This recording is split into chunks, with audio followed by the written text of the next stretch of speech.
Thank you very much. And also, like Ute, I would like to start by saying that I'm not going to preach. And let's say that we just pretend that you have not been converted by Ute already. That's very important. Ladies and gentlemen, all of you are like me, political junkies, newspaper readers, and all of us have been following the situation in Great Britain, not a country where expressing emotions is generally done. So the debate about Brexit, it has been a debate driven by emotions. It's highly polarized, and it's resulted in a situation where no one has a real solution to offer. And I just wanted to start by saying this, also to say that the topic for today has been extremely well chosen because it's a trending topic. I would like to express my gratitude to you, Ute, because it was an historical overview. It was a very interesting analysis, but I think it was also an extremely clear explanation. I'll get back to that later. I would also like to express my gratitude to the WRR, or in English, the Netherlands Scientific Council for Government Policy. I think other countries are jealous of that, for inviting me. But I must say that by inviting me, you have invited a Scandinavian to reflect on the theme emotion. And perhaps you've heard the joke. It is, how can you tell the difference between an extrovert Scandinavian and an introvert Scandinavian? Well, the introvert Scandinavian, while talking to you, will concentrate on the tips of her shoes. The extrovert Scandinavian, on the other side, will concentrate on the tips of your shoes. I'm only half Swedish. Ambassador, I'm sure you will forgive me the joke. Ladies and gentlemen, for my lecture. Even Descartes was aware that without emotion, we would find it difficult to get out of our beds in the morning. We need some sort of motor to literally set us in motion. And that motor is emotion, as the word clearly suggests. A political debate without emotion leaves politicians focusing entirely on the wrong things. Politicians need to tell a story that appeals to people. They need to tell a story that unifies groups of people. In our democratic state, under the rule of law, as well as being lawmakers, politicians have to be representatives of the people. And that role demands that they interpret the feelings prevalent in society, in parliament. In other words, emotion has always played a role in politics. What is new today, however, and in her assessment, Ute Frevert hit the nail perfectly on the head as far as I'm concerned, that in recent times we've been witnessing the politicization of emotion. It's characterized by powerful centrifugal forces that harks back, that withdraws to its own identity and its own stances, and that is almost entirely unwilling to work towards a clear policy agenda on the basis on which compromises can be achieved. And herein lies a clear challenge for the political middle ground. I've always been fascinated by what it is that makes people tick. And you know that when people are involved in something they're good at, people flourish, they bloom. So throughout my career, I've always been keen to encourage people to focus their work on the things that give them that drive. But mastering emotions and desires on the level of society is much more complex. After all, they affect us all in so many ways. I am conscious of the fact that over the past decades, the role of emotion in politics has been neglected. It may well be that here in the Netherlands we have the best healthcare system of Europe. But if your local hospital closes, then that's not the way it looks to you. We may have the best pension system in the world, but as soon as the pension shortfall threatens your father or your mother, then that world-leading position becomes meaningless. And no matter how often we're told that the influx of migrants in fact leads to more jobs and only limited competition with the Dutch workforce, if your child cannot find a job, then all of those reports have very little real meaning. The unrest brought about by these experiences is often introduced into political and social debates by players in the peripheries of the political spectrum. And in itself, that is an indicator that in our democratic system, it is capable of translating feelings of concern into politics. But at the same time, it's a sign that for decades, our political system has been too technocratic.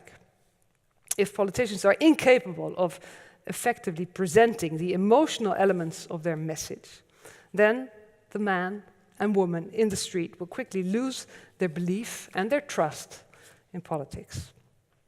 So in my mind, we should be focusing on such values as freedom, solidarity, and to quote the motto of the European Union, how we can unite in diversity, rather than on such soulless terms as indexation and budgetary rules, however useful and important they are. Ladies and gentlemen, we must be careful not to turn this sense of dissatisfaction into an absolute truth. Right now, there's much reference to anger and frustration in the debate, in the media, in politics.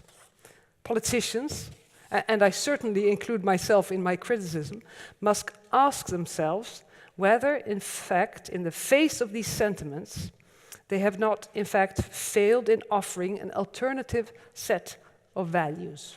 Values that are certainly equally prevalent among the population. Interests in one another. Empathy, solidarity, ambition. These are the values that are shared by so many people who, for example, when dozens of containers were washed overboard from a ship, leaving the entire Waddenzee area strewn with plastic litter, they traveled from all corners of our country, entirely voluntarily, to help with the cleanup operation. And these are the driving values that help a school teacher to turn a class into a cohesive group. These are driving values that encourage a businesswoman to work late at night because of her ambition and her drive. And the driving values, that means a father or a mother is willing to get out of bed early on a Saturday morning to referee your son's football match. And these are the values shared by the vast majority of people here in the Netherlands. They are the everyday things that you talk about at the birthday party. You ask a child how things are going at school. Are you doing your best? You ask your grandmother about her health. Do you still have that nice district nurse? Or you ask your neighbor if you can help him fixing the fence in the weekend. These are the people who want to be given freedom by government to follow their own path and to strive for their own goals. And yet we hear very little about the values of this vast and silent majority. Nevertheless, they are reflected in the statistics. Since 1993, a stable 80% of all Dutch people say that they're proud of their country. Since 2008, satisfaction among Dutch people with their life has risen to the current score of 7.8 out of 10. Satisfaction with democracy is higher today than it was in 1990. The proportion of people who believe that there are too many people from other nationalities living in the Netherlands has fallen considerably since 1994. And only a small minority of Dutch people think our country is better off outside the EU. So based on these figures, the obvious conclusion for me would be to say the response to the politicization of emotion is not less emotion. The true answer is politics based more on values. Values that so far enjoy little resonance in the political arena, but that could re-establish a sense of balance in the debate, and that as a consequence could strengthen the decision-making process. Emotions tend to represent a sort of momentary absolute judgment. Take, for example, the commonly used phrases in surge of emotion or in an emotional upwelling. When you see footage of refugees in overcrowded boats, the overriding sentiment is one of impotence. The situation seems unmanageable. The feeling is we must lock down our borders. But if you see a photograph of a child washed up on a shore, the prevailing sentiment turns into one of empathy. And the response is for an influx of new volunteers to the Red Cross and to local support groups. Now, don't get me wrong, the sole purpose of politics is not to interpret or to translate emotions and sentiment. Politicians are also required to act rationally, and it's about the consequences. For me, politics is the ultimate tool for charting a course through different emotions and values, for reconciling emotions, for framing emotions within the democratic rule of law, and for softening and redirecting emotions to bring about more or less reasonable solutions.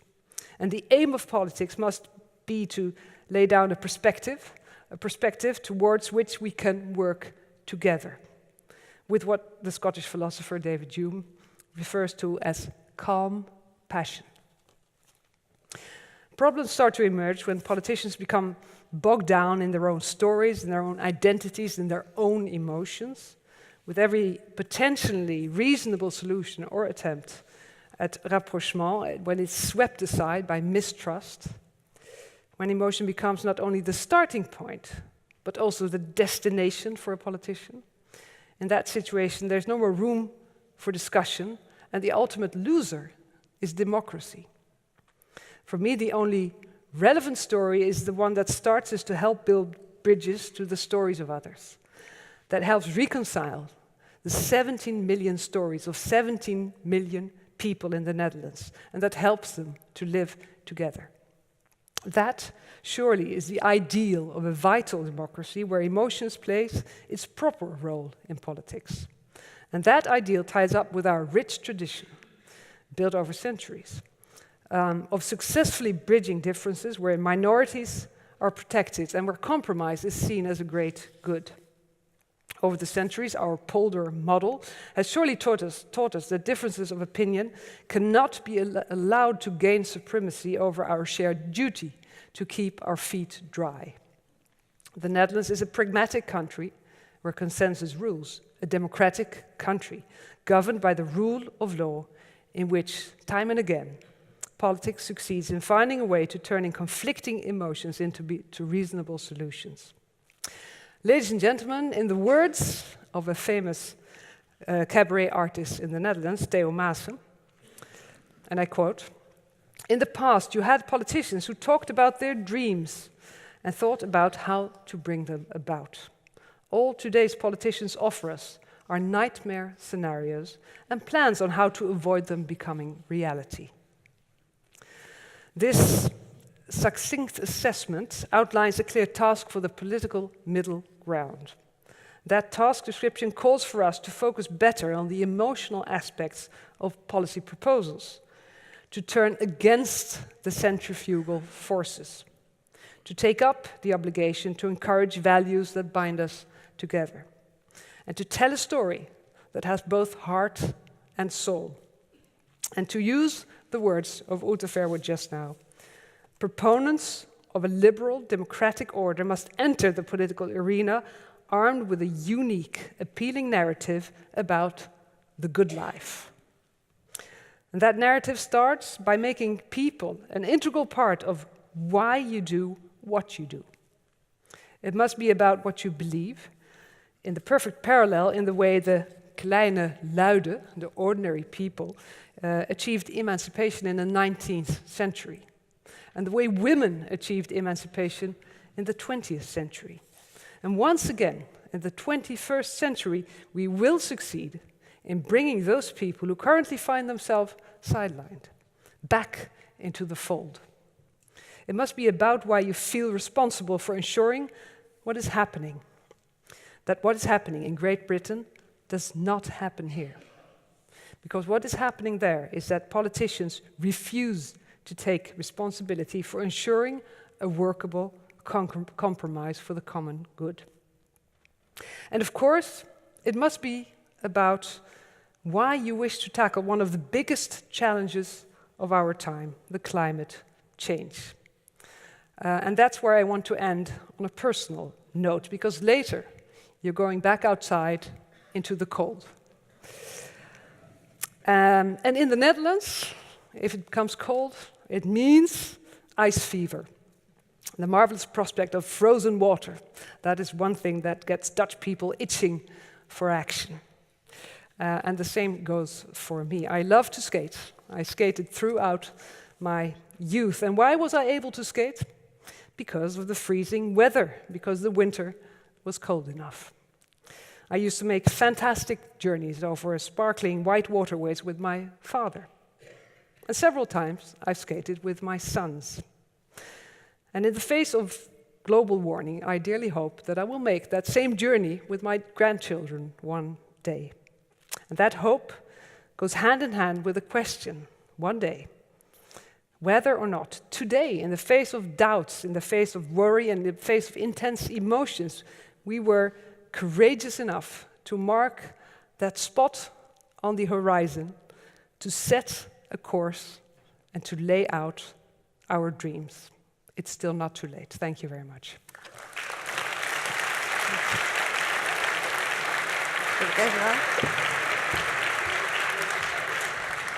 Well, thank you very much, Kajsa Ollongren, for a beautiful speech with lots of emotion at the end, of course, of your courage and dreams as having emotional part. But I was also triggered by your idea that that in the Netherlands we have a silent majority who actually have values and keep on their values that rest on emotions like responsibility, ambition, you call it, solidarity.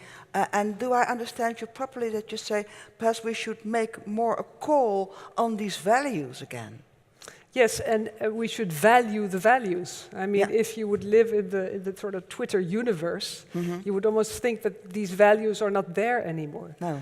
But I think the opposite is true, but we don't talk so much about it anymore in emotions. So I think we should value that. You see it every day, we do it every day, but it's not part of the political discourse, and I think it should be more central. I remember there was a politician, a prime minister, who tried to speak about values many years ago, Balkenende, and people didn't really want him to speak about it at that time. Do you think there's something changed in the public sphere that makes it easier to speak about values now and to actually... Well, it is true that it was a debate at the time. I think it was new. Some people felt that they were being lectured to. That was perhaps also one of the reasons why it was not immediately recognized. What he was trying to do. But I think in the end, the fact that it is not something that you are lecturing people about, but that you are recognizing as something that binds us together and to bring it back into the political arena, I think that could help us all. Thank you very much. Thank you. Thank you.